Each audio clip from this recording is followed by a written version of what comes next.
Apoie este canal para que possamos manter nosso projeto de distribuir audiolivros de qualidade gratuitamente para todos. A sua ajuda é essencial para mantermos o nosso trabalho. Faça uma doação pelo Pix de qualquer valor pela chave telefônica na descrição abaixo, ou pelo link do QR Code na descrição do vídeo. Se preferir transferência bancária, confira as informações na descrição abaixo. Muito obrigado. Quimera Audiolivros apresenta Revista Espírita, Jornal de Estudos Psicológicos, publicado sob a direção de Allan Kardec, 1860. Setembro. Boletim da Sociedade Parisiense de Estudos Espíritas. Sexta-feira, 27 de julho de 1860, Sessão Geral. Reunião da Comissão. Leitura da ata e dos trabalhos da sessão de 20 de julho. Comunicações diversas.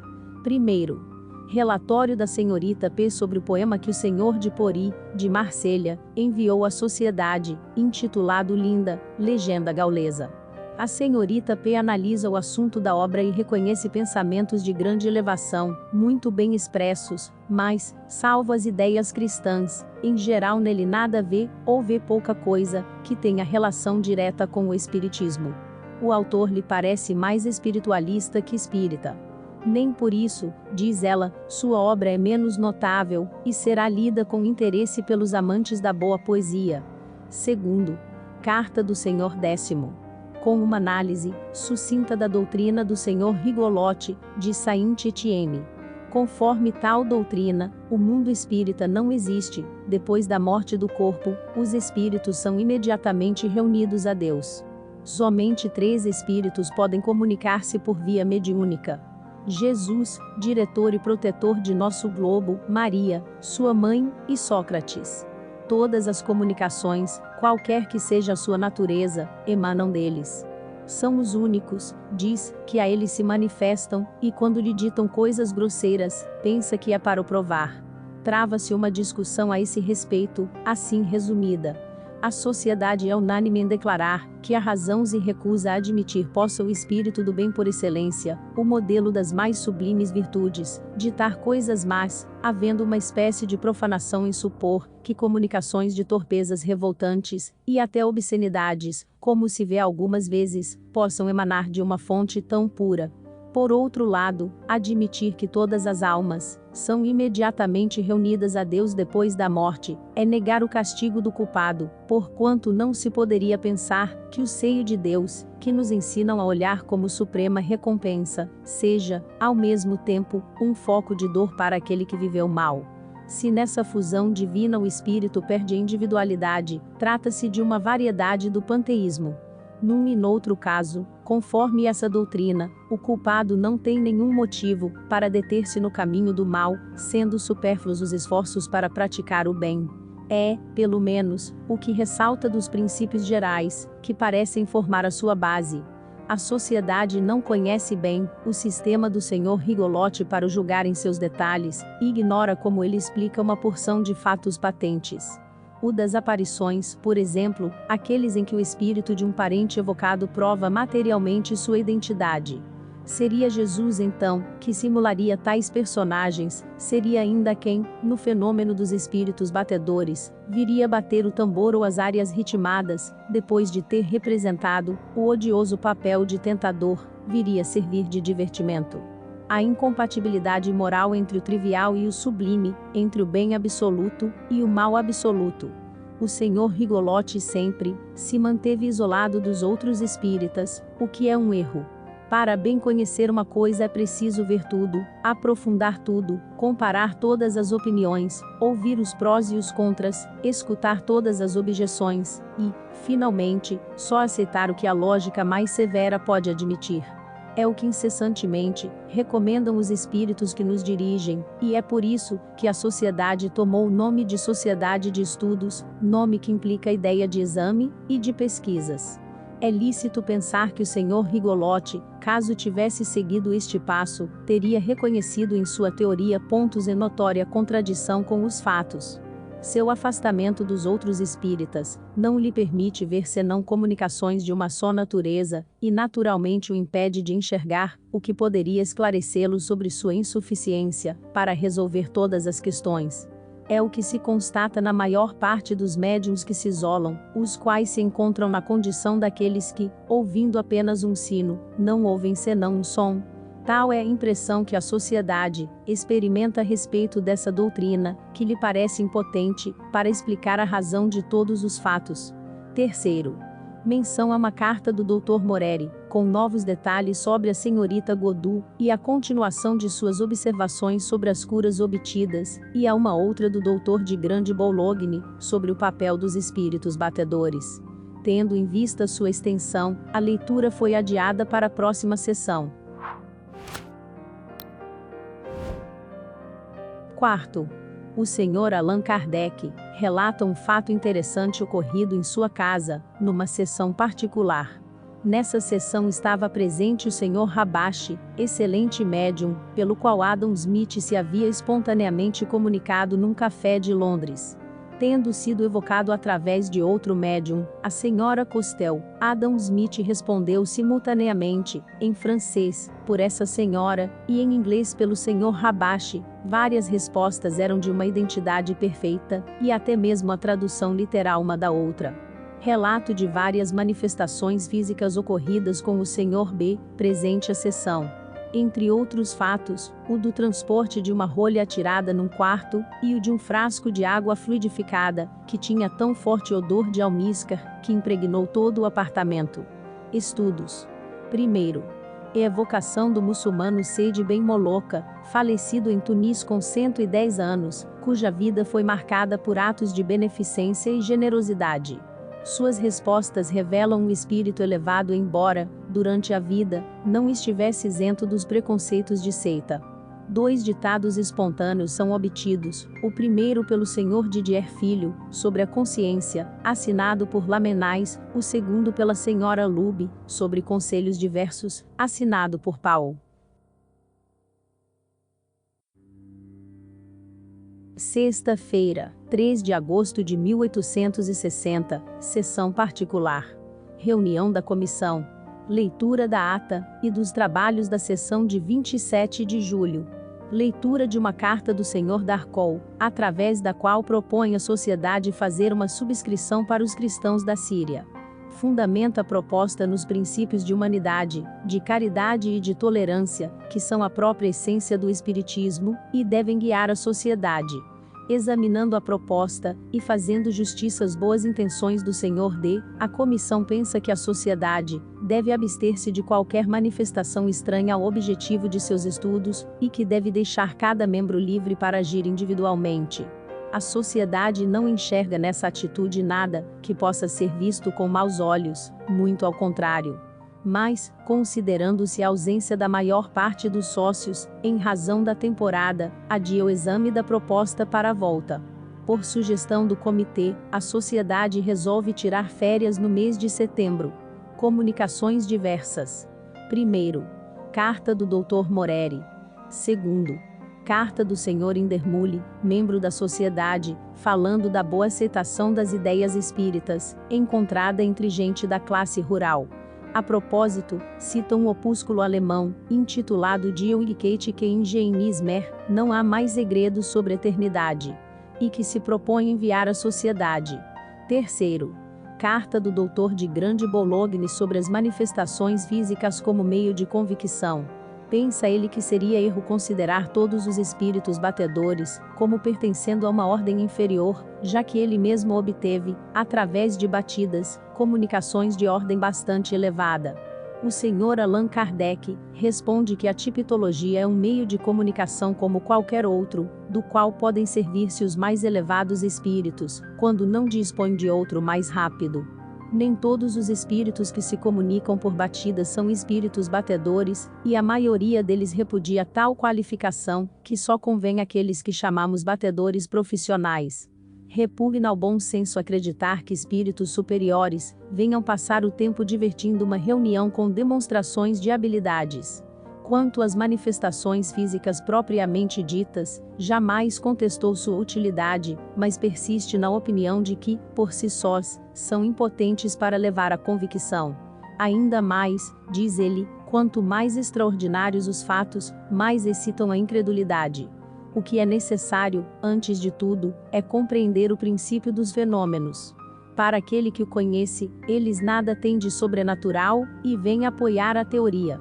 O senhor de Grande Bologne diz que a carta que acabam de ler é um pouco antiga, e que, depois, suas ideias se modificaram sensivelmente.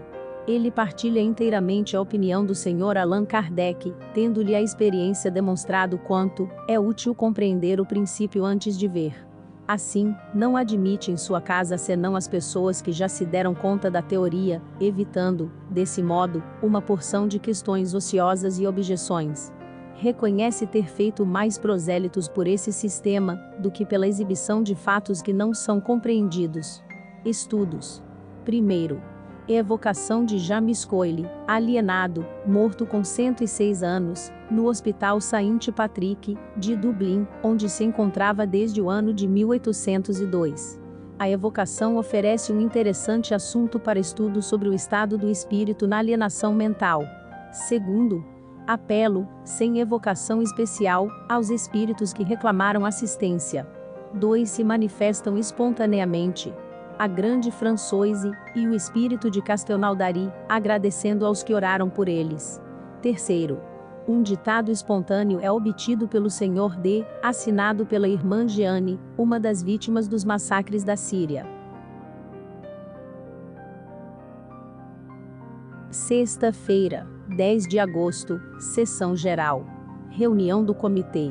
Leitura da ata e dos trabalhos da última sessão. O Sr. Allan Kardec anuncia que uma senhora, membro da sociedade, lhe confiou 10 francos para sua subscrição em benefício dos cristãos da Síria, ou qualquer outra obra de caridade a qual julgue por bem aplicá-los.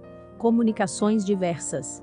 Primeiro, carta do Sr. Jobard, de Bruxelas, sobre Tillorier, do qual foi amigo, e que foi evocado a 15 de junho de 1860.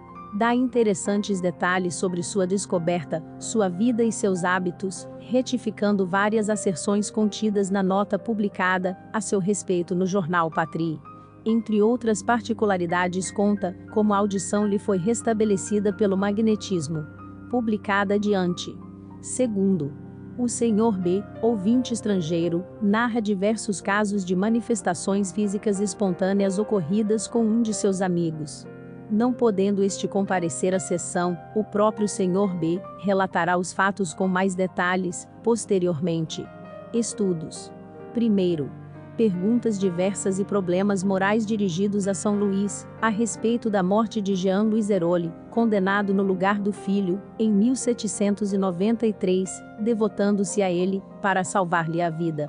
Segundo, evocação de Alfred de Marignac, que deu ao Sr. Darcol, uma comunicação sobre a penúria, assinada por Bossuet. Terceiro, evocação de Bossuet a esse respeito e várias outras perguntas. Termina por uma dissertação espontânea sobre o perigo das querelas religiosas. Quarto, evocação da irmã Jeanne, vítima dos massacres da Síria, que comparecera espontaneamente na última sessão, e havia pedido para ser chamada novamente. Quinto, apelo a um dos espíritos sofredores que reclamam assistência. Um espírito novo se apresenta sob o nome de Fortuné Privat, e dá detalhes sobre sua situação, e as penas que sofre. Esta comunicação suscita inúmeras explicações interessantes sobre o estado dos espíritos infelizes. Sexto, ditado espontâneo sobre o nada da vida, assinado por Sulpicio Ticini, recebido pela senhorita Wet. Sexta-feira, 17 de agosto de 1860, sessão particular. Reunião da comissão. Leitura da ata e dos trabalhos da sessão de 10 de agosto. Por sugestão da comissão, e após a leitura da ata, a sociedade admite como sócio livre o Sr. Jules R., de Bruxelas, domiciliado em Paris. Comunicações diversas. Primeiro, Numa carta da Condessa de Milão, dirigida ao Sr. Allan Kardec, encontra-se a seguinte passagem: ultimamente, folheando velhas revistas de Paris, encontrei uma historieta de um maravilhoso escritor, Charles Nodier, tendo por título Lídia ou a Ressurreição. Achei-me em plena revista espírita, é uma intuição de O Livro dos Espíritos, embora escrita em 1839. Nodier era um crente? Naquela época já se falava de espiritismo? Se pudesse, gostaria muito de evocá-lo, era um coração puro, e uma alma apaixonada. Evocai-o, por favor, vós que podeis tanto. Se, encarnado, sua moral era tão suave e tão atraente, o que não será agora, quando seu espírito se acha completamente desprendido da matéria? Há muito tempo a sociedade deseja evocar Charles Nodier. Falo a acento agudo na presente sessão. Segundo, leitura de 2 dissertações obtidas pelo Dr. de Grande Boulogne, assinadas por Zenon, a primeira, sobre a dúvida suscitada quanto à identidade de Bossuet, na sessão anterior, a segunda sobre a reencarnação, cuja necessidade o espírito demonstra, do ponto de vista moral, e sua concordância com as ideias religiosas. Terceiro, leitura de 2 comunicações recebidas pela Sra. Costel, assinadas por Georges, a primeira, sobre o progresso dos espíritos, a segunda, sobre o despertar do espírito. Quarto, leitura da evocação de Luís XIV, feita pela senhorita Wet, e de um ditado espontâneo, obtido pela mesma, sobre o proveito a tirar dos conselhos dos espíritos, assinado por Marie, espírito familiar. Estudos. Primeiro, recorda o Sr. Ledoyen, que há tempo São Luís tinha começado uma série de dissertações sobre os pecados capitais. Pergunta se ele gostaria de continuar esse trabalho. São Luís responde que o fará de boa vontade, e que da próxima vez falará sobre a inveja, pois a hora está muito avançada para fazê-lo naquela mesma noite. Segundo, perguntam a São Luís se, na próxima sessão, poderão chamar novamente a Rainha de Oude, já evocada em janeiro de 1858, a fim de julgar dos progressos que ela poderia ter feito. Ele responde: seríeis inspirados pela caridade, se a evocasseis, e se lhe falasseis amigavelmente, ao mesmo tempo instruindo-a um pouco, pois ainda está muito atrasada. Terceiro, evocação de Charles Nodier. Depois de ter respondido, com extrema benevolência, as perguntas que lhe foram feitas, promete começar um trabalho contínuo na próxima sessão. Quarto, ditado espontâneo, obtido pelo Sr. Didier, sobre a hipocrisia, assinado por Lamennais. Em seguida, o espírito responde a várias perguntas sobre a sua situação e o caráter que se reflete em suas comunicações. Sexta-feira, 24 de agosto de 1860, Sessão Geral. Reunião do Comitê. Leitura da ata e dos trabalhos da última sessão. O presidente procede à leitura da seguinte instrução, concernente às pessoas estranhas à sociedade, a fim de preveni-las contra as falsas ideias, que poderiam formar quanto aos objetivos de seus trabalhos. Julgamos dever lembrar as pessoas estranhas à sociedade, e que não estejam ao corrente dos nossos trabalhos, que não fazemos nenhuma experiência, e que elas se enganariam se pensassem encontrar aqui assuntos para distração. Ocupamo-nos seriamente de coisas muito sérias, mas pouco interessantes e pouco inteligíveis, para quem quer que seja estranho à ciência espírita. Como a presença de tais pessoas seria inútil para elas mesmas, e, para nós, uma causa de perturbação, nós nos recusamos a admitir as que não possuem, ao menos, os seus primeiros elementos, e, sobretudo, as que a ela não sejam simpáticas. Antes de tudo, somos uma sociedade científica de estudos, e não uma sociedade de ensino. Jamais convocamos o público, porque sabemos, por experiência, que a convicção só se forma por uma longa série de observações, e não por ter assistido a algumas sessões, que não apresentam nenhuma sequência metódica. Eis porque não fazemos demonstrações que, devendo recomeçar cada vez, paralisariam nossos trabalhos.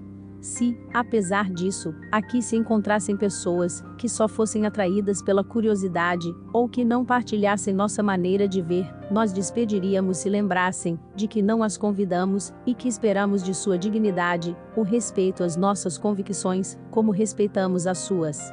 Não pedimos de sua parte senão silêncio e recolhimento. Sendo o recolhimento uma das mais expressas recomendações dos espíritos, que desejam comunicar-se conosco, exortamos insistentemente as pessoas presentes, a que se abstenham de qualquer conversação particular.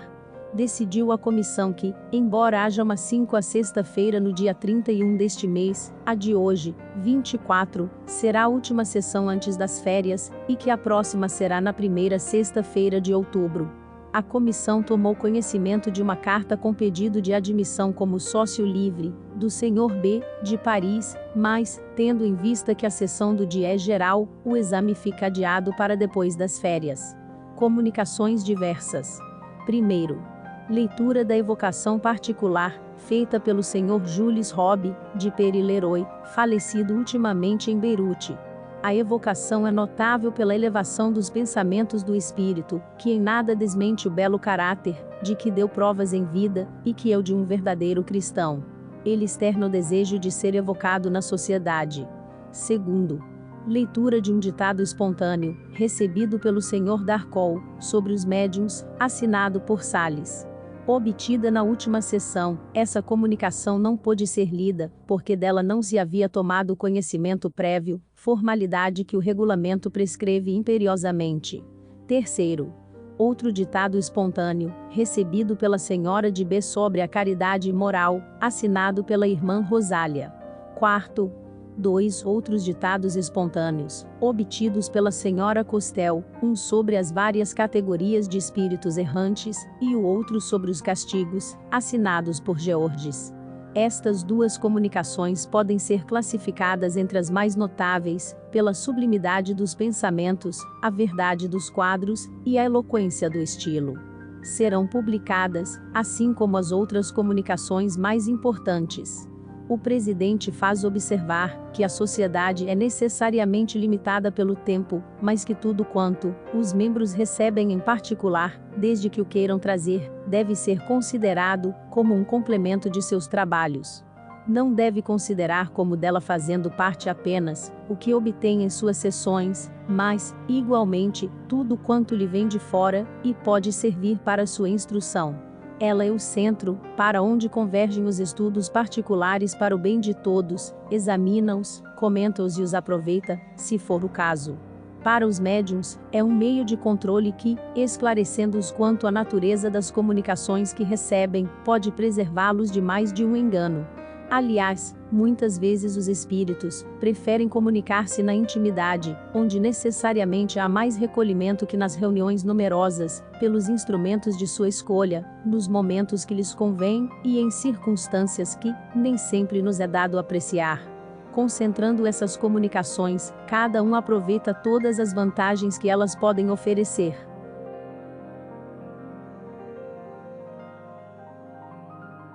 Estudos. Primeiro, perguntas dirigidas a São Luís sobre o espírito Georges. Quando vivo ele era pintor e professor de desenho da pessoa, que lhe serve de médium. Sua vida não oferece nenhuma particularidade relevante, a não ser que sempre foi bom e benevolente. Suas comunicações, como espírito, trazem um selo de tal superioridade, que se desejou saber a posição por ele ocupada no mundo dos espíritos. São Luís responde: ele foi um espírito justo na terra, toda sua grandeza consiste na bondade, na caridade e na fé em Deus, que professava. Assim hoje, encontra-se colocado entre os espíritos superiores. Segundo, evocação de Charles Nodier, pela senhorita Wet. Ele começa o trabalho prometido na última sessão. Terceiro, evocação do Père-Leroy. Como deixar a livre escolha do médium, preferiu-se não utilizar aquele, de que se serviu pela primeira vez, a fim de afastar qualquer influência, e poder melhor julgar da identidade por suas respostas. Elas estão em todos os pontos de acordo com os pensamentos antes expressos e dignos de um espírito elevado. ele termina por conselhos da mais alta sabedoria, nos quais se revelam, simultaneamente, a humildade do cristão, a tolerância da caridade evangélica e a superioridade da inteligência. Quarto, evocação da Rainha de Oude, já evocada em janeiro de 1858, ver a revista de março de 1858. Médium, Sr. Jules Robb. Nota-se nela uma leve disposição para progredir, mas o fundo de seu caráter sofreu pouca mudança. Observação: entre os assistentes achava-se uma senhora que durante muito tempo residiu na Índia, e a conheceu pessoalmente. Diz que todas as respostas são perfeitamente conformes com o seu caráter, e que é impossível não reconhecer nelas uma prova de identidade. Quinto, 3 ditados espontâneos são obtidos. O primeiro pela senhorita Wet, sobre a inveja, assinado por São Luís; o segundo pelo Sr. Didier, sobre o pecado original, assinado por Ronsard; e o terceiro pela senhorita Stephanie, assinado por Gustave Lenormand. Durante as últimas comunicações, a senhorita LJ, médium desenhista, recebeu 2 grupos, assinados por Jules Romain. Em seguida, alguns belos pensamentos escritos por um espírito que não os assina. Outro espírito, que já se manifestou pela senhorita LJ, interfere na comunicação, fazendo quebrar os lápis e riscando traços que denotam sentimentos de cólera. Ao mesmo tempo comunica-se com o Sr. Jules Robb, respondendo laconicamente e com altivez às questões que lhe são dirigidas. É o espírito de um soberano estrangeiro, conhecido pela violência de seu caráter. Convidado a assinar o nome, ele o faz de 2 maneiras. Um dos assistentes, ligado ao governo de seu país, cujas funções lhe deram ensejo de ver muito a sua assinatura, numa reconhência de documentos oficiais, e na outra das cartas particulares. Encerrada a sessão geral, os senhores membros da sociedade são convidados a permanecer por mais alguns instantes para uma comunicação.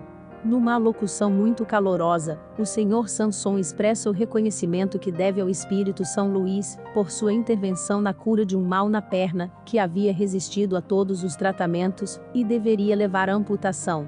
É, diz ele, ao conhecimento do espiritismo que deve sua cura, verdadeiramente miraculosa, pela confiança que teve na bondade e no poder de Deus, com o que antes pouco se preocupava. E como deve à sociedade, o ter sido iniciado nas verdades que ela ensina, ele a inclui nos seus agradecimentos. Desde então, todos os anos, oferece ao espírito São Luís, no dia que lhe é consagrado, um buquê de flores, em memória do favor de que foi objeto, e é essa homenagem que ele renova hoje, 24 de agosto, véspera de São Luís. A sociedade se associa ao testemunho de gratidão do Sr. Sanson. Ela agradece a São Luís a benevolência que tem merecido de sua parte, e lhe pede continuar fazendo jus à sua proteção. São Luís responde: sinto-me feliz, triplamente feliz, meus amados irmãos, pelo que vejo e ouço esta noite. Vossa emoção e reconhecimento ainda são a melhor homenagem que podeis dirigir-me. Que o Deus de bondade vos conserve estes bons e piedosos sentimentos. Continuarei a velar por uma sociedade unida pelos sentimentos de caridade e de verdadeira fraternidade. Luís. O maravilhoso e o sobrenatural.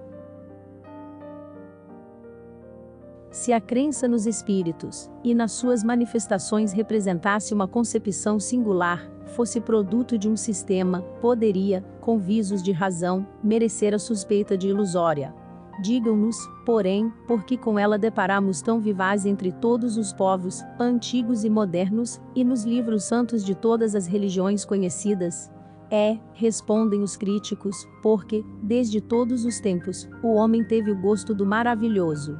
Mas, que entendeis por maravilhoso? O que é sobrenatural? Que entendeis por sobrenatural? O que é contrário às leis da natureza?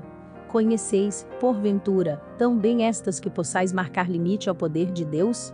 Pois bem, provai então que a existência dos espíritos e suas manifestações são contrárias às leis da natureza, que não é, nem pode ser uma destas leis. Acompanhai a doutrina espírita e vede se todos os elos, ligados uniformemente à cadeia, não apresentam todos os caracteres de uma lei admirável, que resolve tudo que as filosofias até agora não puderam resolver. O pensamento é um dos atributos do espírito, a possibilidade que eles têm de atuar sobre a matéria, de nos impressionar os sentidos e, por conseguinte, de nos transmitir seus pensamentos, resulta, se assim nos podemos exprimir, da constituição fisiológica que lhes é própria. Logo, nada há de sobrenatural neste fato, nem de maravilhoso.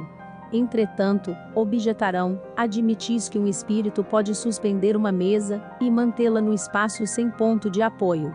Não constitui isto uma derrogação da lei de gravidade? Constitui, mas da lei conhecida, porém, já a natureza disse a sua última palavra? Antes que se houvesse experimentado a força ascensional de certos gases, quem diria que uma máquina pesada, carregando muitos homens, fosse capaz de triunfar da força de atração? Aos olhos do vulgo, tal coisa não pareceria maravilhosa, diabólica? Por louco houvera passado aquele que, há um século, se tivesse proposto a transmitir um telegrama a 500 léguas de distância, e a receber a resposta, alguns minutos depois. Se o fizesse, toda a gente creria ter ele o diabo às suas ordens, pois que, àquela época, só ao diabo era possível andar tão depressa. Por que então, um fluido desconhecido não poderia, em dadas circunstâncias, ter a propriedade de contrabalançar o efeito da gravidade, como o hidrogênio contrabalança o peso do balão? Notemos, de passagem, que não fazemos uma assimilação, mas apenas uma comparação, e unicamente para mostrar, por analogia, que o fato não é fisicamente impossível. Ora, foi exatamente por quererem proceder por assimilação, ao observarem estas espécies de fenômenos, que os sábios se transviaram. Em suma, o fato aí está. Não há, nem haverá negação que possa fazer não seja ele real, porquanto negar não é provar. Para nós, não há coisa alguma sobrenatural. É tudo o que, por agora, podemos dizer. Se o fato ficar comprovado, dirão, aceitá-lo-emos, aceitaríamos mesmo a causa que o atribuís, a de um fluido desconhecido. Mas, quem nos prova a intervenção dos espíritos? Aí é que está o maravilhoso, o sobrenatural. Far-se-ia mister aqui uma demonstração completa, que, no entanto, estaria deslocada, e, ao demais, constituiria uma repetição, visto ressaltar de todas as outras partes do ensino. Todavia, resumindo-a em algumas palavras, diremos que, em teoria, ela se funda neste princípio. Todo efeito inteligente há de ter uma causa inteligente, e, do ponto de vista prático, na observação de que, tendo os fenômenos ditos espíritas dado provas de inteligência, fora da matéria havia de estar a causa que os produzia, e que, não sendo essa inteligência dos assistentes, o que a experiência atesta, havia de lhe ser exterior. Pois que não se via o ser que atuava, necessariamente era um ser invisível. Assim foi que, de observação em observação, se chegou ao reconhecimento, de que esse ser invisível, a que deram o nome de espírito, não é senão a alma dos que viveram corporalmente, aos quais a morte arrebatou o grosseiro invólucro visível, deixando-lhes apenas um envoltório etéreo, invisível no seu estado normal. Eis, pois, o maravilhoso e o sobrenatural reduzidos, à sua mais simples expressão. Uma vez comprovada a existência de seres invisíveis, a ação deles sobre a matéria, resulta da natureza do envoltório fluídico que os reveste. É inteligente essa ação, porque, ao morrerem, eles perderam tão somente o corpo, conservando a inteligência que lhes constitui a essência mesma. Aí está a chave de todos esses fenômenos tidos erradamente por sobrenaturais. A existência dos espíritos não é, portanto, um sistema preconcebido, ou uma hipótese imaginada para explicar os fatos. É o resultado de observações, e a consequência natural da existência da alma. Negar essa causa é negar a alma, e seus atributos. Dignem-se de apresentá-la, os que pensam poder dar desses efeitos inteligentes uma explicação mais racional, e, sobretudo, apontar a causa de todos os fatos, só então será possível discutir-se o mérito de cada uma. Para os que consideram a matéria, a única potência da natureza, tudo o que não pode ser explicado pelas leis da matéria é maravilhoso, ou sobrenatural, e, para eles, maravilhoso é sinônimo de superstição. Se assim fosse, a religião, que se baseia na existência de um princípio imaterial, seria uma colcha de superstições.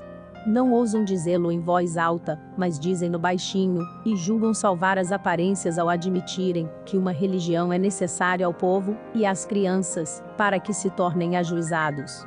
Ora, uma de duas, ou o princípio religioso é verdadeiro, ou falso. Se é verdadeiro, ele o é para toda a gente; se falso, não tem maior valor para os ignorantes do que para os instruídos. Os que atacam o espiritismo, em nome do maravilhoso, se apoiam geralmente no princípio materialista, porquanto, negando qualquer efeito extramaterial, negam, ipso facto, a existência da alma.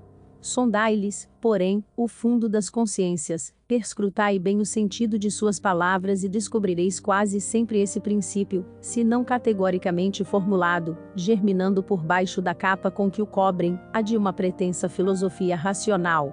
Se abordardes claramente, perguntando-lhes se acreditam ter uma alma, talvez não ousem dizer que não, mas responderão que nada sabem ou não têm certeza. Lançando à conta do maravilhoso tudo, o que decorre da existência da alma, são, pois, consequentes consigo mesmos. Não admitindo a causa, não podem admitir os efeitos. Daí, entre eles, uma opinião preconcebida, que os torna impróprios, para julgar com lisura o espiritismo, visto que o princípio donde partem é o da negação de tudo, o que não seja material. Quanto a nós, dar-se aceitemos todos os fatos qualificados de maravilhosos, pela simples razão de admitirmos os efeitos que são a consequência da existência da alma. Dar-se a sejamos campeões de todos os sonhadores, adeptos de todas as utopias, de todas as excentricidades sistemáticas. Quem assim pensar demonstrará bem minguado conhecimento do espiritismo. Mas os nossos adversários não atentam nisto muito de perto. O de que menos cuidam é da necessidade de conhecerem aquilo de que falam. Segundo eles, o maravilhoso é absurdo; ora, o espiritismo se apoia em fatos maravilhosos, logo, o espiritismo é absurdo. E consideram sem apelação esta sentença. Acham que opõem um argumento irretorquível quando, depois de terem procedido a eruditas pesquisas acerca dos convulsionários de Saint Médard, dos fanáticos de Cevenas, ou das religiosas de Loudun, chegaram à descoberta de patentes embustes, que ninguém contesta. Semelhantes histórias, porém, serão o evangelho do espiritismo. Terão seus adeptos negado, que o charlatanismo há explorado, em proveito próprio, alguns fatos, que outros sejam frutos da imaginação, que muitos tenham sido exagerados pelo fanatismo. Tão solidário é ele com as extravagâncias que se cometem em seu nome, quanto a verdadeira ciência com os abusos da ignorância, ou a verdadeira religião com os excessos do sectarismo. Muitos críticos se limitam a julgar do espiritismo pelos contos de fadas, e pelas lendas populares, que lhes são as ficções. O mesmo fora julgar da história pelos romances históricos, ou pelas tragédias. Em lógica elementar, para se discutir uma coisa, preciso se faz conhecê-la, porquanto a opinião de um crítico só tem valor quando ele fala com perfeito conhecimento de causa. Então, somente, sua opinião, embora errônea, poderá ser tomada em consideração. Que peso, porém, terá quando ele trata do que não conhece? A legítima crítica deve demonstrar não só erudição, mas também profundo conhecimento do objeto que versa, juízo reto e imparcialidade a toda prova, sem o que, qualquer menestrel poderá arrogar-se o direito de julgar Rossini, e um pinta-monos o de censurar Rafael. Assim, o espiritismo não aceita todos os fatos considerados maravilhosos, ou sobrenaturais. Longe disso, demonstra a impossibilidade de grande número deles, e o ridículo de certas crenças, que constituem a superstição propriamente dita. É exato que, no que ele admite, há coisas que, para os incrédulos, são puramente do domínio do maravilhoso, ou por outra, da superstição. Seja. Mas, ao menos, discuti apenas esses pontos, porquanto, com relação aos demais, nada há que dizer, e pregais em vão.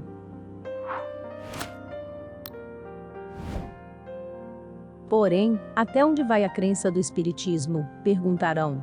Lede, observai e sabê-lo-eis. Só com o tempo e o estudo se adquire o conhecimento de qualquer ciência.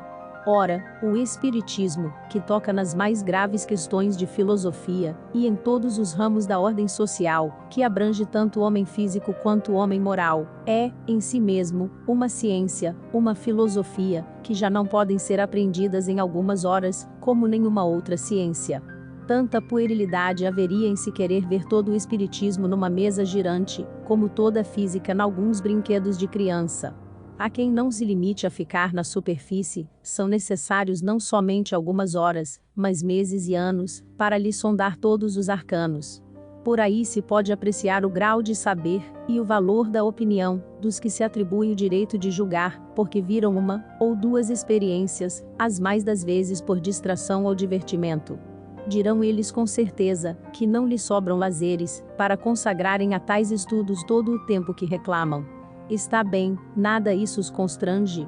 Mas, quem não tem tempo de aprender uma coisa, não deve discorrer sobre ela, e, ainda menos, julgá-la, se não quiser que o acusem de leviano. Ora, quanto mais elevada a posição que ocupamos na ciência, tanto menos excusável é tratarmos, levianamente, de um assunto que não conhecemos. Resumimos nas proposições seguintes o que havemos expendido. Primeiro, todos os fenômenos espíritas têm por princípio a existência da alma, sua sobrevivência ao corpo, e suas manifestações. Segundo, fundando-se numa lei da natureza, esses fenômenos nada têm de maravilhosos, nem de sobrenaturais, no sentido vulgar dessas palavras. Terceiro, muitos fatos são tidos por sobrenaturais, porque não se lhes conhece a causa, atribuindo-lhes uma causa, o Espiritismo os repõe no domínio dos fenômenos naturais. Quarto, entre os fatos qualificados de sobrenaturais, muitos há cuja impossibilidade o Espiritismo demonstra, incluindo-os em o número das crenças supersticiosas. Quinto, se bem reconheçam fundo de verdade em muitas crenças populares, o Espiritismo de modo algum dá sua solidariedade a todas as histórias fantásticas que a imaginação ha criado. Sexto, julgar do Espiritismo pelos fatos, que ele não admite, é dar prova de ignorância, e tirar todo o valor à opinião emitida. Sétimo, a explicação dos fatos que o Espiritismo admite, de suas causas e consequências morais, forma uma verdadeira ciência e toda uma filosofia, que reclama um estudo sério, perseverante e aprofundado. Oitavo, o Espiritismo não pode considerar crítico sério, senão aquele que tudo tenha visto, estudado e aprofundado com a paciência e a perseverança de um observador consciencioso, que do assunto saiba tanto quanto qualquer adepto instruído, que haja, por conseguinte, aurido seus conhecimentos algures, que não nos romances da ciência, aquele a quem não se possa opor fato algum que lhe seja desconhecido, nenhum argumento de que já não tenha cogitado, e cuja refutação faça, não por mera negação, mas por meio de outros argumentos mais peremptórios, aquele, finalmente, que possa indicar, para os fatos averiguados, causa mais lógica do que a que lhes aponta o Espiritismo. Tal crítico ainda está por aparecer. Nem é preciso dizer que os críticos do maravilhoso, com mais forte razão, relegam os milagres para o âmbito das quimeras da imaginação. Algumas palavras a respeito, embora colhidas de um artigo precedente, encontram aqui seu lugar natural, e não será inútil lembrá-las. Na sua acepção primitiva, e por sua etimologia, a palavra milagre significa coisa extraordinária, coisa admirável de ver. Mas, como tantas outras, esta palavra perdeu o sentido original, e hoje se diz, segundo a Academia, de um ato do poder divino contrário às leis comuns da natureza. Tal, com efeito, a acepção vulgar, de modo que só por comparação, e por metáfora a palavra se aplica às coisas vulgares que nos surpreendem, e cuja causa é desconhecida. Não entra de modo algum em nossas cogitações se Deus poderia julgar útil, em certas circunstâncias, derrogar leis por ele mesmo estabelecidas. Nosso objetivo é apenas demonstrar que os fenômenos espíritas, por mais extraordinários que sejam, não derrogam absolutamente essas leis, não têm nenhum caráter miraculoso, como não são maravilhosos ou sobrenaturais. O milagre não se explica, os fenômenos espíritas, ao contrário, explicam-se da maneira mais racional. Não são, pois, milagres, mas simples efeitos que têm sua razão de ser nas leis gerais. Outro caráter do milagre é o ser insólito, isolado. Ora, logo que um fenômeno se reproduz, por assim dizer, à vontade e por diversas pessoas, não pode ser um milagre. Aos olhos dos ignorantes, a ciência faz milagres todos os dias. Eis porque, outrora, os que sabiam mais que o vulgo passavam por feiticeiros. E como acreditavam que toda ciência sobre-humana vinha do diabo, eram queimados. Hoje, que estamos muito mais civilizados, contentamo-nos de os enviar para os hospícios. Se um homem, que se ache realmente morto, for chamado à vida por intervenção divina, haverá verdadeiro milagre, por ser esse um fato contrário às leis da natureza. Mas, se em tal homem houver apenas aparências da morte, se lhe restar uma vitalidade latente e a ciência, ou uma ação magnética, conseguir reanimá-lo, para as pessoas esclarecidas ter-se-á dado um fenômeno natural, mas, para o vulgo ignorante, o fato passará por miraculoso. Lance um físico, do meio de certas campinas, um papagaio elétrico e faça que o raio caia sobre uma árvore, e certamente esse novo Prometeu será tido por armado de diabólico poder, mas Josué, detendo o movimento do sol, ou, antes, da terra, eis o verdadeiro milagre, porquanto não conhecemos nenhum magnetizador dotado de tão grande poder, para realizar tamanho prodígio. De todos os fenômenos espíritas, um dos mais extraordinários, sem dúvida, é o da escrita direta, e um dos que demonstram da maneira mais patente a ação das inteligências ocultas, mas, pelo fato de o fenômeno ser produzido por seres ocultos, não é mais miraculoso que todos os outros fenômenos devidos a agentes invisíveis, porque esses seres ocultos, que povoam os espaços, são uma das forças da natureza, cuja ação é tão incessante sobre o mundo material, quanto sobre o mundo moral. Esclarecendo-nos quanto a essa força, o Espiritismo nos dá a chave de uma porção de coisas inexplicáveis e inexplicadas por qualquer outro meio, e que puderam, em tempos remotos, passar por prodígios. Assim como o magnetismo, ele revela uma lei, se não desconhecida, ao menos mal compreendida, ou, melhor dizendo, da qual se conheciam os efeitos, porque se produziam em todos os tempos, mas não se conhecia a lei, e foi essa ignorância da lei que engendrou a superstição. Conhecida essa lei, o maravilhoso desaparece e os fenômenos entram na ordem das coisas naturais.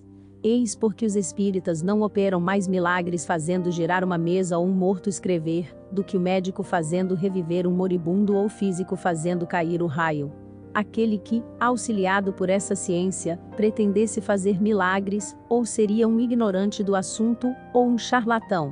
Os fenômenos espíritas, assim como os fenômenos magnéticos, devem ter passado por prodígio, antes que se lhes conhecessem a causa. Ora, como os sépticos, os espíritos fortes, isto é, os que têm o privilégio exclusivo da razão e do bom senso, não creem que uma coisa seja possível, desde que não a compreendem. Eis porque todos os fatos reputados como prodigiosos são objeto de suas zombarias, e como a religião contém grande número de fatos desse gênero, não creem na religião, e daí a incredulidade absoluta a apenas um passo. Explicando a maioria desses fatos, o Espiritismo lhes dá uma razão de ser. Ele vem, pois, em auxílio à religião, ao demonstrar a impossibilidade de certos fatos que, por não mais terem caráter miraculoso, não são menos extraordinários. Deus não é menos grande, nem menos poderoso por não ter derrogado suas leis. De quantos gracejos não foram objeto as levitações de São Cupertino. Ora, a suspensão no ar dos corpos pesados é um fato explicado pelo Espiritismo, deles pessoalmente fomos testemunha ocular, e o Senhor Homem, como outras pessoas de nosso conhecimento, repetiram várias vezes o fenômeno produzido por São Cupertino. Assim, esse fenômeno entra na ordem das coisas naturais.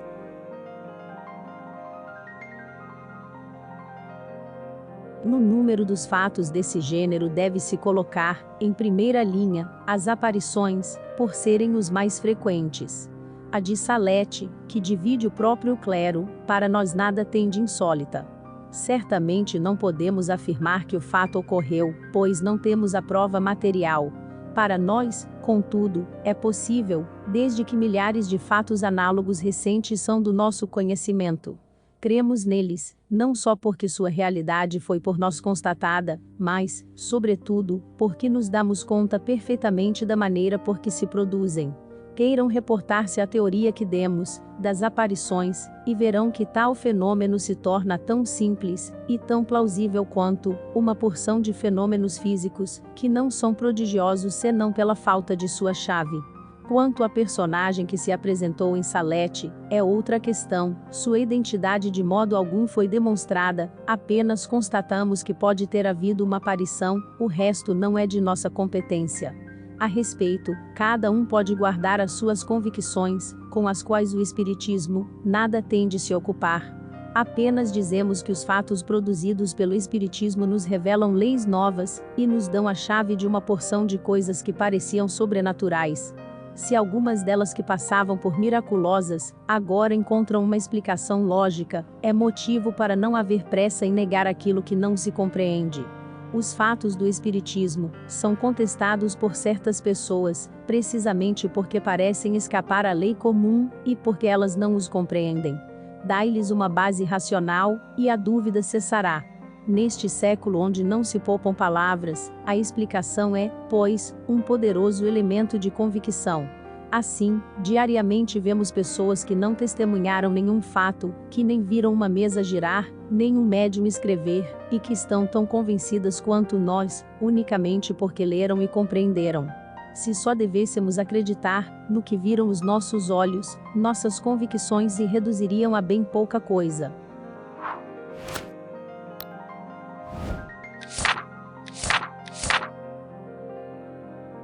História do maravilhoso e do sobrenatural. Por Luiz Figueiredo. Primeiro artigo. Dá-se com a palavra maravilhoso, o mesmo que se dá com a palavra alma, a um sentido elástico, que se presta a interpretações diversas. Eis porque julgamos útil estabelecer alguns princípios gerais no artigo precedente, antes de abordar o exame da história dada pelo Sr. Figueiredo. Quando essa obra apareceu, os adversários do Espiritismo bateram palmas, dizendo que, sem dúvida, nos iríamos dar mal, em seu caridoso pensamento, já nos viam mortos sem apelação. Triste feito da cegueira apaixonada e irrefletida, porquanto se eles se dessem ao trabalho de observar o que querem demolir, veriam que o Espiritismo será um dia, mais cedo do que pensam, a salvaguarda da sociedade, e talvez eles próprios lhe devam a salvação, não dizemos no outro mundo, com o qual poucos se preocupam, mas neste mesmo. Não é levianamente que dizemos tais palavras, ainda não chegou o momento de as desenvolver, embora muitos já nos compreendam. Voltando ao Sr. Figueiredo, nós mesmos tínhamos pensado ver nele um adversário realmente sério, trazendo argumentos peremptórios que valessem a pena ser refutados com seriedade. Sua obra compreende 4 volumes, os 2 primeiros com uma exposição de princípios, um prefácio e uma introdução, depois uma relação de fatos perfeitamente conhecidos, e que devem ser lidos com interesse, tendo em vista as pesquisas eruditas, que mereceram da parte do autor, acreditamos ser o relato mais completo já publicado sobre o assunto. Assim, o primeiro volume é quase inteiramente consagrado à história de Urbain Grandier e das religiosas de Loudun, vem a seguir as convulsionárias de Saint Médard, a história dos profetas protestantes, a varinha mágica, o magnetismo animal. O 4º volume, que acaba de ser publicado, trata especialmente das mesas girantes e dos espíritos batedores. Mais tarde voltaremos a este último volume, limitando-nos agora a uma apreciação sumária do conjunto. A parte crítica das histórias, que constitui os 2 primeiros volumes, consiste em provar, por testemunhos autênticos, que a intriga, as paixões humanas e o charlatanismo tiveram grande papel, que certos fatos trazem a marca evidente da astúcia, o que ninguém contesta. Ninguém jamais garantiu a integridade de todos esses fatos, menos do que quaisquer outros os espíritas, que devem ser gratos ao Sr. Figueiredo por ter reunido provas que evitarão numerosas compilações. Eles têm interesse em que a fraude seja desmascarada, e todos os que a descobrirem nos fatos erroneamente qualificados de fenômenos espíritas lhes prestarão serviço. Ora, para prestar semelhante serviço, nada melhor que os inimigos. Vê-se, pois, que tais inimigos servem para alguma coisa, apenas o desejo da crítica, às vezes os arrasta muito longe, e, no ardor de descobrir o mal, muitas vezes o veem onde ele não está, por não terem examinado com bastante atenção e imparcialidade, o que é ainda mais raro. O verdadeiro crítico deve lutar contra as ideias preconcebidas, e despojar-se de qualquer preconceito, pois, do contrário, julgará do seu ponto de vista, que talvez nem sempre seja justo. Tomemos um exemplo. Suponhamos a história política de acontecimentos contemporâneos escrita com a maior imparcialidade, isto é, com inteira verdade, e imaginemos esta história comentada por dois críticos de opiniões contrárias. Porque todos os fatos são exatos, forçosamente haverão de contrariar a opinião de um deles, daí os julgamentos contraditórios. Um que levará a obra às nuvens, e o outro, defendendo que seja lançada ao fogo. No entanto, a obra só conterá a verdade. Se assim ocorre com os fatos patentes, como os da história, com mais forte razão, quando se trata da apreciação de doutrinas filosóficas. Ora, o Espiritismo é uma doutrina filosófica, e os que só o veem no fato das mesas girantes, ou que o julgam pelos contos absurdos, e pelos abusos que dele se podem fazer, que o confundem com os meios de adivinhação, provam que não o conhecem. Estaria o Sr. Figuier nas condições requeridas para o julgar com imparcialidade? É o que vamos examinar. Assim começa o Sr. Figuier o seu prefácio. Em 1854, quando as mesas girantes e falantes, importadas da América, fizeram sua aparição na França, produziram uma impressão que ninguém esqueceu. Muitos espíritos sábios e prudentes ficaram alarmados com esse transbordamento imprevisto da paixão pelo maravilhoso. Não podiam compreender semelhante alucinação em pleno século XIX, com uma filosofia avançada, e em meio a esse magnífico movimento científico, que hoje dirige tudo para o positivo e o útil. Seu julgamento está decretado. A crença nas mesas girantes é uma alucinação. Como o Sr. Figuier é um homem positivo, deve-se pensar que antes de publicar seu livro, viu tudo, tudo estudou, aprofundou tudo, numa palavra, que fala com conhecimento de causa. Se assim não fosse, cairia no erro do Sr. Schiff e Jobert de Lamballe, com a sua teoria do músculo estalante. Ver a revista do mês de junho de 1859. Entretanto, sabemos que há um mês apenas ele assistiu a uma sessão, onde provou que ignorava os mais elementares princípios do Espiritismo. Considerar-se-á acento agudo suficientemente esclarecido, porque assistiu a uma sessão? Por certo não duvidamos da sua perspicácia, mas, por maior seja ela, não podemos admitir que ele possa conhecer, e, sobretudo, compreender o Espiritismo numa sessão, como não aprendeu a física numa única lição. Se o Sr. Figuier pudesse fazê-lo, tomaríamos o fato como um dos mais maravilhosos. Quando ele tiver estudado o Espiritismo com o mesmo cuidado que se dispensa ao estudo de uma ciência, quando lhe tiver consagrado um tempo moral necessário, quando tiver assistido a milhares de experiências, quando se tiver dado conta de todos os fatos, sem exceção, quando tiver comparado todas as teorias, só então poderá expender uma crítica judiciosa. Até lá o seu julgamento é uma opinião pessoal, cujo peso, pró ou contra, não terá nenhum valor. Tomemos a coisa sob outro ponto de vista. Dissemos que o Espiritismo repousa inteiramente na existência, em nós, de um princípio material, ou, em outras palavras, na existência da alma. Quem não admite um espírito em si, não pode admiti-lo fora de si. Consequentemente, não admitindo a causa, não pode admitir o efeito. Gostaríamos, pois, de saber se o Sr. Figuier colocaria no frontispício de seu livro a seguinte profissão de fé: primeiro, creio num Deus, autor de todas as coisas, todo-poderoso, soberanamente justo e bom, e infinito em suas perfeições. Segundo, creio na providência de Deus. Terceiro, creio na existência da alma sobrevivente ao corpo, e em sua individualidade após a morte, não como uma probabilidade, mas como uma coisa necessária e consequente dos atributos da divindade.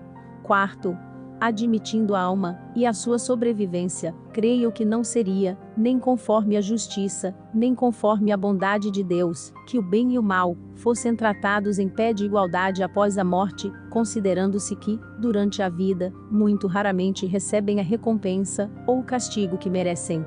Quinto, se a alma do mal e a do bom não são tratadas do mesmo modo, algumas são felizes, outras infelizes, isto é, são recompensadas ou punidas segundo suas obras. Se o Senhor Figuier fizesse tal profissão de fé, nós lhe diríamos: esta profissão é a de todos os espíritas, porquanto sem isto o espiritismo não teria nenhuma razão de ser. Somente aquilo que credes teoricamente, o espiritismo demonstra pelos fatos, porque todos os fatos espíritas são consequência destes princípios. Não sendo os espíritos que povoam o espaço mais do que as almas dos que viveram na terra ou em outros mundos, desde que se admita a alma, sua sobrevivência e sua individualidade, por isso mesmo deve-se admitir os espíritos. Sendo reconhecida a base, toda a questão se resume em saber se esses espíritos, ou essas almas podem comunicar-se com os vivos, se têm ação sobre a matéria, se influem no mundo físico e no mundo moral, ou então, se são votados a uma perpétua inutilidade, ou a não se ocuparem senão de si mesmos, o que é pouco provável, desde que se admita a providência de Deus, e se considere a admirável harmonia que impera no universo, onde os menores seres desempenham o seu papel. Se a resposta do Sr. Figuier fosse negativa, ou, por polidez, fosse ambígua, nós lhe diríamos, para nos servir da expressão de certas pessoas, e a fim de não chocar muito bruscamente respeitáveis preconceitos, o seguinte: não sois juiz mais competente em matéria de espiritismo do que um muçulmano em assuntos da religião católica, vosso julgamento não seria imparcial, e em vão negarias albergar ideias preconcebidas, porquanto tais ideias, em vossa própria opinião, dizem respeito ao princípio fundamental, que rejeitais a priori, antes de conhecer o assunto. Se algum dia uma equipe de cientistas nomeasse um relator para examinar a questão do espiritismo, e esse relator não fosse francamente espiritualista, seria o mesmo que um concílio escolher Voltaire para tratar de uma questão dogmática. Admiramo-nos de que os cientistas não tenham dado sua opinião, mas nos esquecemos de que sua missão, é bom frisar, é o estudo das leis da matéria, e não dos atributos da alma, e, menos ainda, o de decidir se a alma existe. Sobre tais assuntos eles podem ter opiniões individuais, como podem ter sobre a religião, mas, como entidade científica, jamais terão que se pronunciar. Não sabemos o que o Sr. Figuier responderia às perguntas formuladas na profissão de fé acima, mas o seu livro deixa pressenti-lo.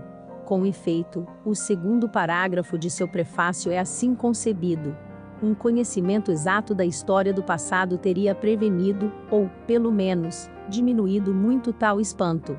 De fato, seria grande erro imaginar-se que as ideias que, em nossos dias, deram origem à crença nas mesas falantes e nos espíritos batedores, são de origem moderna. Esse amor do maravilhoso não é particular à nossa época, está em todos os tempos e países, por se ligar à própria natureza do espírito humano. Por uma instintiva e injustificada desconfiança em suas próprias forças, o homem é levado a colocar acima de si forças invisíveis, que se exercem numa esfera inacessível. Esta disposição inata existiu em todos os períodos da história da humanidade, revestindo aspectos diferentes conforme o tempo, os lugares e os costumes, originando manifestações variáveis na forma, porém tendo, no fundo, um princípio idêntico.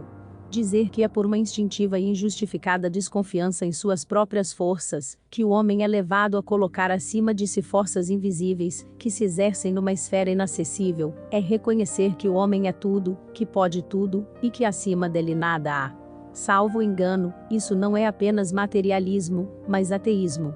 Aliás, essas ideias ressaltam de uma porção de outras passagens de seu prefácio e de sua introdução, para as quais chamamos toda a atenção de nossos leitores, e estamos convencidos de que estes as julgarão como nós.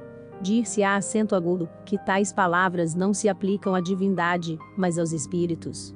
Então responderemos que ele não conhece a primeira palavra do Espiritismo, pois negar os espíritos é negar a alma, desde que espíritos e alma são a única e mesma coisa, que os espíritos não exercem sua força numa esfera inacessível, visto estarem de nosso lado, a nos tocar e a agir sobre a matéria inerte, à semelhança de todos os fluidos imponderáveis e invisíveis que, não obstante, são os mais poderosos motores e os mais ativos agentes da natureza. Só Deus exerce o seu poder numa esfera inacessível aos homens. Negar este poder é, pois, negar a Deus. Dir-se-á acento agudo, enfim, que esses efeitos, que atribuímos aos espíritos, talvez sejam devidos a alguns desses fluidos. É possível. Mas, então lhe perguntaremos: como fluidos ininteligentes podem produzir efeitos inteligentes? O Sr. Figuier constata um fato capital a dizer, que esse amor do maravilhoso, não é particular à nossa época, está em todos os tempos e países, por se ligar à própria natureza do espírito humano. Aquilo a que chama amor do maravilhoso é, muito simplesmente, a crença instintiva, inata, como diz, na existência da alma, e sua sobrevivência ao corpo, crença que revestiu formas diversas, segundo os tempos e os lugares, mas tendo no fundo um princípio idêntico. Esse sentimento inato, universal no homem, Deus lhe o teria inspirado, para se divertir à sua custa, para lhe dar aspirações impossíveis de realizar? Crer que assim possa ser, é negar a bondade de Deus, mais ainda, é negar o próprio Deus. Querem outras provas do que antecipamos? Vejamos ainda algumas passagens do seu prefácio. Na Idade Média, quando uma religião nova transforma a Europa, o maravilhoso se instala nessa mesma religião. Acredita-se nas possessões diabólicas, nos feiticeiros e nos magos. Durante vários séculos essa crença é sancionada por uma guerra sem quartel e sem misericórdia, feita aos infelizes, acusados de comércio secreto com os demônios ou com os magos, seus prepostos. Pelo fim do século XVII, na aurora de uma filosofia tolerante e esclarecida, o diabo envelheceu, e a acusação de magia começa a ser um argumento gasto, mas nem por isto o maravilhoso perde os seus direitos. Os milagres florescem à vontade nas igrejas das diversas comunhões cristãs, acredita-se, ao mesmo tempo, na varinha mágica ou se decifram os movimentos de uma forquilha, para pesquisar os objetos do mundo físico, e obter esclarecimentos sobre as coisas do mundo moral. Nas diversas ciências continua-se a admitir a intervenção de influências sobrenaturais, precedentemente introduzidas por Paracelso. No século XVIII, século de Voltaire, e da enciclopédia, enquanto sobre as matérias filosóficas todos os olhos se abriam às luzes do bom senso e da razão, não obstante a voga da filosofia cartesiana, só o maravilhoso resistia à queda de tantas crenças até então veneradas. Os milagres ainda se multiplicavam.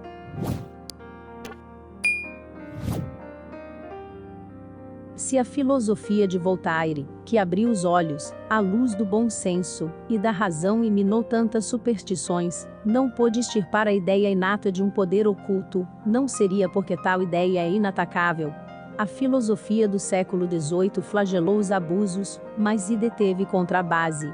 Se essa ideia triunfou sobre os golpes desferidos pelo apóstolo da incredulidade, o Sr. Figuier espera ser mais feliz? Permitimos-nos duvidar.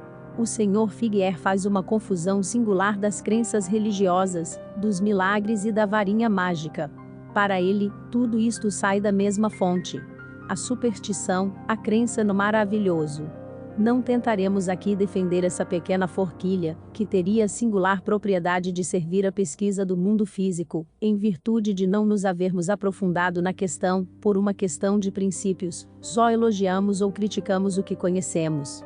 Mas, se quiséssemos argumentar por analogia, perguntaríamos se a pequena agulha de aço, com a qual o navegante acha sua rota, não tem uma virtude muito mais admirável do que a pequena forquilha. Não, direis vós, porquanto conhecemos a causa que a faz agir, e esta causa é inteiramente física. De acordo. Mas quem diz que a causa que age sobre a forquilha não seja inteiramente física? Antes que se conhecesse a teoria da bússola, que teríeis pensado se tivesseis vivido naquela época, quando os marinheiros não tinham como guia senão as estrelas, que muitas vezes lhes faltavam? Que teríeis pensado, dizemos nós, de um homem que tivesse vindo dizer: Tenho aqui numa caixinha, não maior que a de bombons, uma agulha pequenina, com a qual os maiores navios podem navegar com segurança, que indica a rota com qualquer tempo, com a precisão de um relógio. Ainda uma vez, não combatemos a varinha mágica, e menos ainda o charlatanismo, que dela se apoderou, apenas perguntamos o que haveria de mais sobrenatural, se um pequeno pedaço de madeira, em dadas circunstâncias, fosse agitado por um eflúvio terrestre invisível, como a agulha imantada é pela corrente magnética, que também não se vê. Será que essa agulha também não serve para pesquisar as coisas do mundo físico? Não será ela influenciada pela presença de uma mina de ferro subterrânea? O maravilhoso é a ideia fixa do Sr. Figuier, é o seu pesadelo, ele o vê por toda parte, onde haja algo que não compreende. Mas apenas ele, sábio, poderá dizer como germina e se reproduz o menor grão, qual a força que faz a flor voltar-se para a luz. Quem, na terra, atrai as raízes para um terreno propício, mesmo através dos mais rudes obstáculos. Estranha aberração do espírito humano, que pensa tudo saber, e nada sabe, que despreza maravilhas incontáveis e nega um poder sobre-humano. Estando baseada na existência de Deus, esse poder sobre-humano, que se exerce numa esfera inacessível, sobre a alma, que sobrevive ao corpo, conservando a sua individualidade, e, consequentemente sua ação, a religião tem por princípio aquilo, que o Sr. Figuier chama de maravilhoso. Se ele se tivesse limitado a dizer que entre os fatos qualificados de maravilhoso, uns são ridículos e absurdos, aos quais a razão faz justiça, nós o aplaudiríamos com todas as nossas forças, mas não poderíamos concordar com a sua opinião, quando confunde na mesma reprovação o princípio e o abuso do princípio, quando nega a existência de qualquer poder acima da humanidade. Aliás, essa conclusão é formulada de maneira inequívoca na passagem seguinte. Dessas discussões, cremos que resultará para o leitor a perfeita convicção da não existência de agentes sobrenaturais e a certeza de que todos os prodígios, que em diversas épocas têm excitado a surpresa ou a admiração dos homens, se explicam apenas pelo conhecimento de nossa organização fisiológica. A negação do maravilhoso, eis a conclusão a tirar deste livro, que poderia chamar-se o Maravilhoso Explicado. E se alcançarmos o objetivo a que nos propusemos atingir, teremos a convicção de ter prestado um verdadeiro serviço ao bem de todos. Dar a conhecer os abusos, desmascarar a fraude e a hipocrisia onde quer que se encontrem, é, sem dúvida, prestar um grande serviço. Mas julgamos que é fazer grande mal à sociedade, assim como aos indivíduos, atacar o princípio em virtude de terem dele abusado, é querer cortar a boa árvore, porque deu um fruto estragado. Bem compreendido, o Espiritismo, dando a conhecer a causa de certos fenômenos, mostra o que é possível, e o que não é por isto mesmo, tende a destruir as ideias realmente supersticiosas, mas, ao mesmo tempo, demonstrando o princípio, dá um objetivo ao bem, fortalece as crenças fundamentais, que a incredulidade ataca com violência a pretexto do abuso, combate a chaga do materialismo, que é a negação do dever, da moral e de toda a esperança, e é por isto que dizemos que um dia ele será a salvaguarda da sociedade.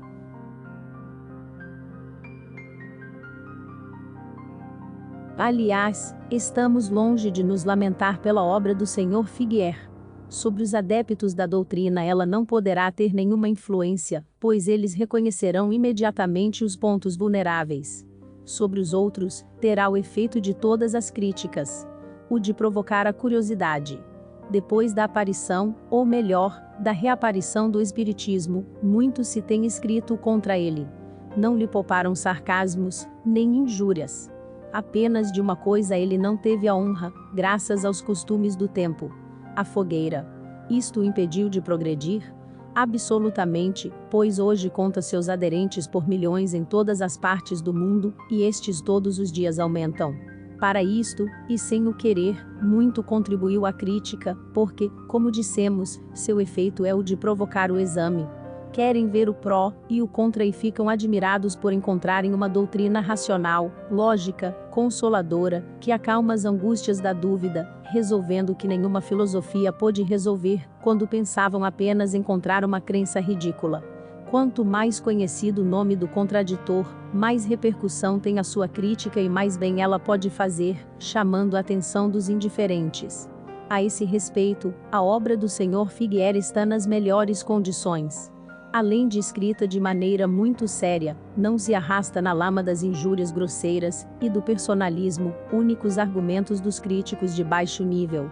Desde que pretende tratar o assunto do ponto de vista científico, e sua posição lhe o permite, ver-se-á nisso a última palavra da ciência contra esta doutrina e então o público saberá a quanta se anda. Se a douta obra do Sr. Figueira não tiver o poder de lhe dar o golpe de misericórdia, duvidamos que outros sejam mais felizes. Para combatê-la com eficácia, ele só tem um meio, que lhe indicamos com prazer. Não se destrói uma árvore cortando-lhe os galhos, mas a raiz. É necessário, pois, atacar o espiritismo pela raiz, e não nos ramos, que renascem à medida que são cortados. Ora, as raízes do espiritismo, desta alucinação do século XIX, para nos servirmos de sua expressão, são a alma e os seus atributos.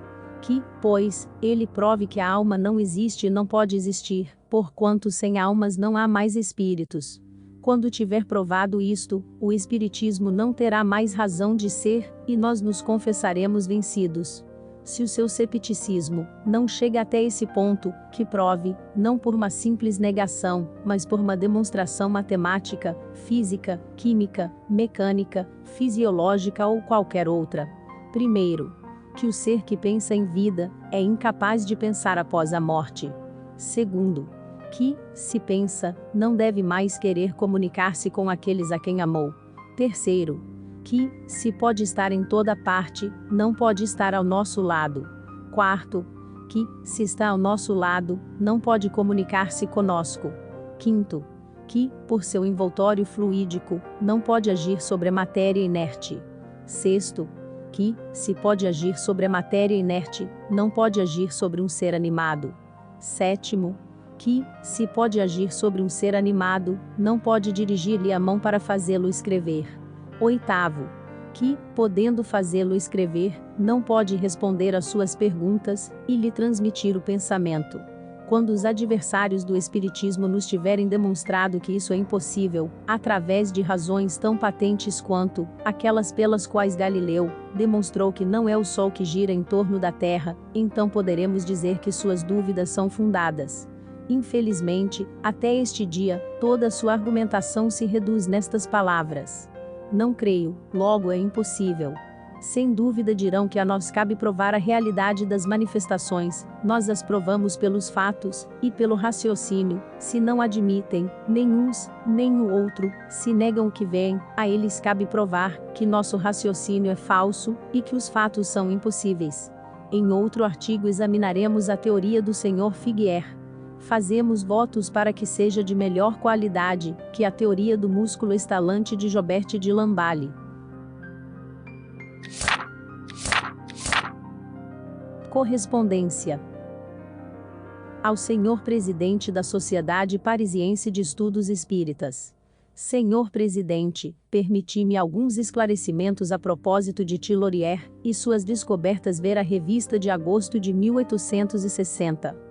Thilorier era meu amigo, quando me mostrou o plano de seu aparelho em ferro fundido, para liquefazer o gás ácido carbônico. Eu lhe havia dito que, malgrado a espessura das paredes, ele explodiria como os canhões, após certo número de experiências, por isso aconselhei-o a envolvê-lo em ferro batido, como se faz hoje com os canhões de ferro fundido, mas ele se limitou a adicionar nervuras. Jamais um aparelho desse gênero estourou em suas mãos, pois teria sido morto como jovem frene, mas a comissão da academia se mantinha prudentemente atrás da parede, quando ele preparava tranquilamente a sua experiência. Já estava surdo há vários anos, o que o forçara a demitir-se do cargo de inspetor dos Correios. A única explosão que o vitimou foi a da coronha de um fuzil de ar, cheio de ácido carbônico, que ele havia posto ao sol, sobre a grama do jardim. Essa experiência que eu lhe havia sugerido, bem como ao Sr. Gaui Casala, fez-lhe ver a que alta pressão poderia elevar-se o gás ácido carbônico, e o perigo de seu emprego nas armas de guerra. Quanto a Gaui, teve a ideia de substituir o hidrogênio pelo ácido carbônico, mas este jamais conseguiu ultrapassar 28 atmosferas. Era muito pouco. Sem isso, a pólvora teria sido utilmente suprimida, porque seu mecanismo era dos mais simples, e um pequeno cilindro de cobre poderia conter facilmente 100 tiros, na medida das necessidades, em consequência do restabelecimento quase instantâneo da pressão, pela decomposição da água, por meio do ácido sulfúrico e da limalha de zinco. Se os nossos químicos encontrassem um gás que pudesse ser produzido sob uma pressão média entre a do ácido carbônico e do hidrogênio, o problema estaria resolvido. Eis o que seria bom perguntar a Lavoisier, Berzelius ou Dalton. Na véspera de sua morte, Thilorier me dava explicações sobre um novo aparelho, quase terminado, a fim de liquefazer o ar atmosférico por meio de pressões sucessivas, capazes de suportar de 500 a 1,000 atmosferas. Terão vendido esta bela máquina ao ferro velho? Disse eu que Thilorier era extremamente surdo, de sorte que entrando em seu gabinete na Place Vendôme, semanas antes de sua morte, tive de gritar. Ele tapou os ouvidos com as duas mãos, dizendo que eu lhe restituiria a surdez, de que felizmente se havia livrado pelo magnetizador Lafontaine, hoje em Genebra. Saí maravilhado pela cura, que na mesma tarde anunciei aos meus 2 amigos Gaui Casala e o capitão Delvigne, com os quais passeava na Place de la Bourse, quando percebemos Thilorier com o ouvido colado à vitrine de uma loja, onde alguém tocava piano. Parecia em êxtase, por poder desfrutar da música moderna, que há muitos anos não ouvia. Ah, por Deus, disse aos meus 2 incrédulos, eis a prova, passai por detrás do nosso homem e pronunciai o seu nome normalmente. Thilorier voltou-se bruscamente, reconheceu os amigos, com eles conversou e passeou, como de ordinário fazia. Delvigne, que no momento está em meu escritório, lembra-se perfeitamente desse fato, muito interessante para o magnetismo. Por mais que eu tenha tentado convencer nossos acadêmicos no curso dos últimos 30 dias, dizia Thilorier, eles não querem acreditar que eu tenha sido curado sem as drogas de sua farmacopeia, que não curam, pois as empreguei todas sem sucesso, ao passo que os 2 dedos de Lafontaine me restabeleceram a audição completamente, em algumas sessões. Lembro-me de que, encantado pelo magnetismo, Thilorier tinha conseguido inverter os polos de uma barra imantada, que segurava pelo simples esforço da vontade. A morte desse sábio inventor privou-nos de uma porção de descobertas, de que me havia falado, e que ele levou para o túmulo. Era tão sagaz quanto este bom Darcet, que eu também tinha visto cheio de saúde na véspera de sua morte, e que me havia mostrado seus livros, mal conservados e manchados, e dizendo estar certo, de que me daria mais prazer apresentando-os naquele estado do que bem encadernados, e com lombada dourada numa biblioteca. É singular, dizia-me ele, quanto nossas ideias se assemelham, embora não tenhamos sido educados na mesma escola. Depois me contou do pesar que havia sentido por ter sido tão criticado, a propósito de sua gelatina nutritiva, e que teria feito melhor, dizia, se a tivesse vendido ao preço de 1 centavo, a libra aos pobres da Ponte Neuf, do que apresentando aos acadêmicos, que pagam 15 francos nas casas de comestíveis, e ainda pretendem que ela não alimenta. Evocai, pois, esse bravo tecnologista.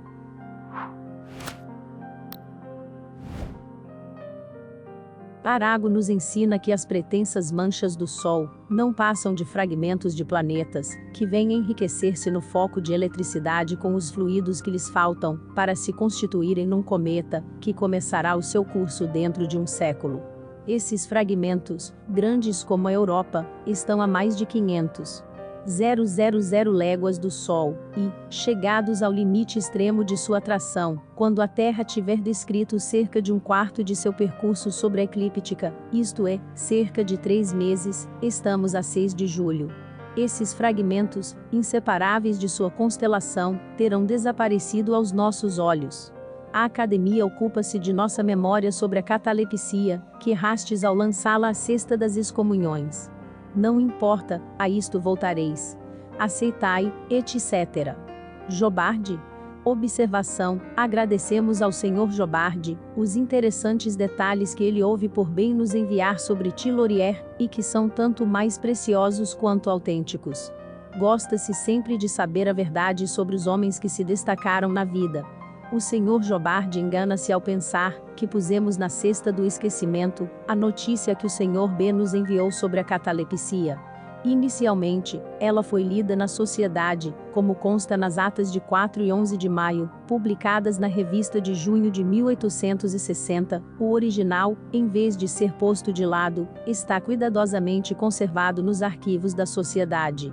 Não publicamos esse volumoso documento porque, em primeiro lugar, se tivéssemos de publicar tudo quanto nos mandam, talvez nos fossem necessários 10 volumes por ano, e, em segundo lugar, porque cada coisa deve vir a seu tempo. Mas, pelo fato de uma coisa não ter sido publicada, nem por isso deve ser considerada perdida.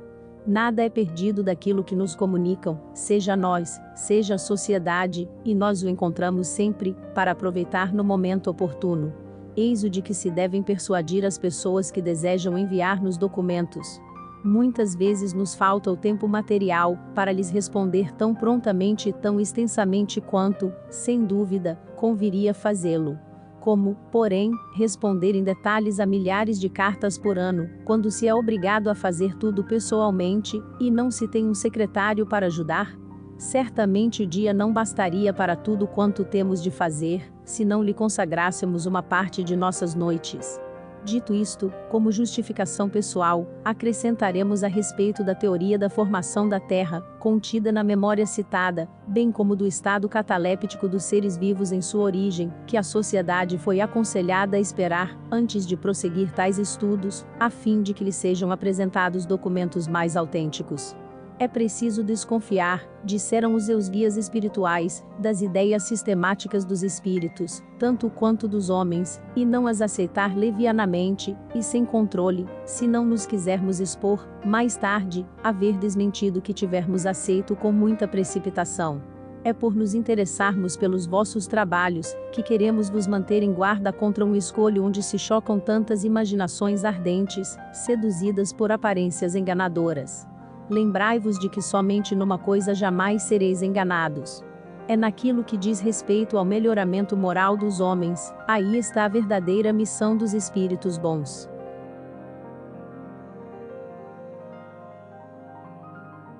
Mas não penseis que eles tenham o poder de vos descobrir qual é o segredo de Deus, sobretudo não acrediteis que eles estejam encarregados de vos facilitar o áspero caminho da ciência, uma vez que esta não é adquirida senão à custa de trabalho e pesquisas assíduas. Quando chegar o momento de revelar uma descoberta útil à humanidade, procuraremos o homem capaz de conduzi-la a bom termo, inspirar-lhe-emos a ideia de se ocupar com ela e lhe deixamos todo o mérito. Mas, onde estaria o trabalho e o mérito, se lhe bastasse pedir aos espíritos o meio de adquirir, sem esforço, ciência, honras e riquezas? Sede, pois, prudentes, e não enveredeis por um caminho onde só teríeis decepções, e que em nada contribuiria para o vosso adiantamento. Os que nele se deixarem arrastar reconhecerão, um dia, quanto estavam enganados, e lamentarão por não haverem empregado melhor o tempo. Tal é o resumo das instruções, que tantas vezes os espíritos têm dado, a nós e à sociedade. Por experiência, chegamos mesmo, a lhes reconhecer a sabedoria. Eis porque as comunicações relativas, às pesquisas científicas só têm para nós uma importância secundária. Não as repelimos, acolhemos tudo quanto nos é transmitido, porque em tudo há alguma coisa a aprender, mas não o aceitamos senão sob a condição de o verificar previamente, guardando-nos de lhe emprestar uma fé cega e irrefletida. Observamos e esperamos. O Sr. Jobardi, que é um homem positivo, e de grande bom senso, compreenderá melhor que ninguém, que esta é a melhor maneira para nos preservarmos do perigo das utopias. Certamente não seremos nós os acusados de querer ficar na retaguarda, mas queremos evitar pisar em falso e tudo quanto pudesse comprometer o crédito do espiritismo, dando prematuramente como verdades incontestáveis, o que é ainda hipotético. Pensamos que estas observações serão igualmente apreciadas por outras pessoas que, por certo, compreenderão o inconveniente de antecipar o momento para certas publicações. A experiência lhes mostrará a necessidade de, nem sempre levarem em consideração, a impaciência de certos espíritos. Os espíritos verdadeiramente superiores, e não nos referimos aos que se dão por tais, são muito prudentes, virtude que constitui um dos caracteres pelos quais podemos reconhecê-los. Dissertações espíritas. recebidas ou lidas na sociedade por diversos médiuns. Devaneio. Vou contar-te uma história do outro mundo, onde me encontro. Imagina um céu azul, um mar calmo e verde, rochedos bizarramente talhados, nenhuma vegetação, a não ser os pálidos líquens agarrados às fendas das pedras. Eis a paisagem. Como simples romancista, não posso comprazer-me em te dar mais detalhes. Para povoar este mar, estes rochedos, só se achava um poeta, sentado, sonhando, refletindo em sua alma, como num espelho, a suave beleza da natureza, que não falava menos ao coração do que aos olhos. Este poeta, este sonhador, era eu. Onde? Quando se passa a minha história? Que importa? Assim eu escutava, olhava, comovido e trespassado pelo encanto impenetrável da grande solidão. De repente vi surgir uma mulher, de pé, no penacho do rochedo. Era alta, morena e pálida. Os longos cabelos negros flutuavam sobre o vestido branco. Olhava direto em frente, com estranha firmeza. Eu me havia levantado, extasiado de admiração, porque aquela mulher, florescendo de repente no rochedo, parecia o próprio devaneio, o divino devaneio, que tantas vezes eu havia evocado com singular enlevo. Aproximei-me. Sem se mover, estendeu o braço nu e soberbo para o mar e, como que inspirada, cantou com voz suave e lamentosa. Eu a ouvia, assaltado por uma tristeza mortal, e repetia mentalmente as estrofes que deslizavam de seus lábios, como de uma fonte viva. Então ela se voltou para mim, e fui como que envolvido pela sombra de suas alvas vestes. Amigo, disse ela, escuta-me. Menos profundo é o mar de ondas inconstantes, menos implacáveis são os rochedos do que o amor, o cruel amor que dilacera um coração de poeta. Não escutes a sua voz, que se apodera de todas as seduções da onda, do ar, do sol, para estreitar, penetrar e queimar sua alma, que treme e deseja sofrer o mal do amor. Assim falava. Eu a ouvia e sentia o coração fundir-se numa divina ebriedade. Desejaria aniquilar-me no hálito puro, que emanava de sua boca. Não, continuou ela, amigo, não lutes contra o gênio que te domina. Deixa-te levar em suas ardentes asas pelas esferas radiosas. Esquece a paixão que te fará rastejar, a ti, águia destinada aos píncaros elevados. Escuta as vozes que te chamam aos celestes concertos. Alça o teu voo, ave sublime, o gênio é solitário. Marcado pelo selo divino, não podes tornar-te escravo de uma mulher. Ela falava, a sombra avançava, e o mar, de verde que era, tornara-se negro, o céu se vestia de trevas, e os rochedos se perfilavam, sinistros. Mais radiosa ainda, parecia coroar-se de estrelas, que acendiam suas luzes cintilantes, enquanto sua túnica, alva como a espuma que açoitava a praia, desdobrava-se em pregas imensas. Não me deixes, disse-lhe eu finalmente. Leva-me em teus braços, deixa que teus negros cabelos sirvam de laço para me reterem cativo, deixa-me viver em tua luz, ou morrer à tua sombra. Vem então, retomou ela com voz clara, embora parecesse distante. Vem, já que preferes o devaneio, que entorpece o gênio, ao gênio, que esclarece os homens. Vem, não te deixarei mais, e feridos pelo golpe mortal, seguiremos enlaçados, como o grupo de Dante. Não temas que te abandone, ó meu poeta. O devaneio te consagra para a desgraça, e para o desdém dos homens, que só bendirão teus cantos quando não mais se sentirem irritados ante o esplendor de teu gênio. Então senti que poderoso abraço me levantava do solo. Nada mais vi, a não ser as níveas vestes a me envolverem como uma auréola. E fui arrebatado pelo poder do devaneio, que me separava para sempre dos homens. Alfred de Musset. Sobre os trabalhos da sociedade. Falarei da necessidade de ser observada maior regularidade nas vossas sessões, isto é, de evitar-se toda confusão, toda divergência de ideias. A divergência favorece a substituição dos espíritos bons pelos maus, e, quase sempre, são estes que primeiro se apoderam das perguntas feitas. Por outro lado, numa reunião composta de elementos diversos, e desconhecidos uns dos outros, como evitar as ideias contraditórias, as distrações, ou, pior ainda, uma vaga e zombeteira indiferença? Eu gostaria de encontrar um meio eficaz e certo para isso. Talvez esteja na concentração dos fluidos espalhados em redor dos médiuns. Somente eles, sobretudo os que são amados, retêm os espíritos bons na sessão. Sua influência é suficiente para dissipar a turba dos espíritos brincalhões. O trabalho de exame das comunicações é excelente. Não seria demais que se aprofundassem as perguntas e, principalmente, as respostas. O erro é fácil, mesmo para os espíritos animados das melhores intenções. A lentidão da escrita, durante a qual o espírito se desvia do assunto, que esgota tão logo concebe, a imobilidade e a indiferença por certas formas convencionais, todas essas razões e muitas outras vos devem levar apenas a uma confiança limitada, e sempre subordinada ao exame, mesmo quando se trata das mais autênticas comunicações. Dito isto, que Deus tome sob a sua santa guarda todos os verdadeiros espíritas. Georges Espírito Familiar, Allan Kardec. Fique por dentro dos lançamentos de audiolivros do nosso canal, pelo Telegram no link na descrição do vídeo. Assim você não perde nenhum lançamento. Apoie este canal para que possamos manter nosso projeto de distribuir audiolivros de qualidade gratuitamente para todos. A sua ajuda é essencial para mantermos o nosso trabalho. Faça uma doação pelo Pix de qualquer valor pela chave telefônica na descrição abaixo, ou pelo link do QR Code na descrição do vídeo. Se preferir transferência bancária, confira as informações na descrição abaixo. Muito obrigado.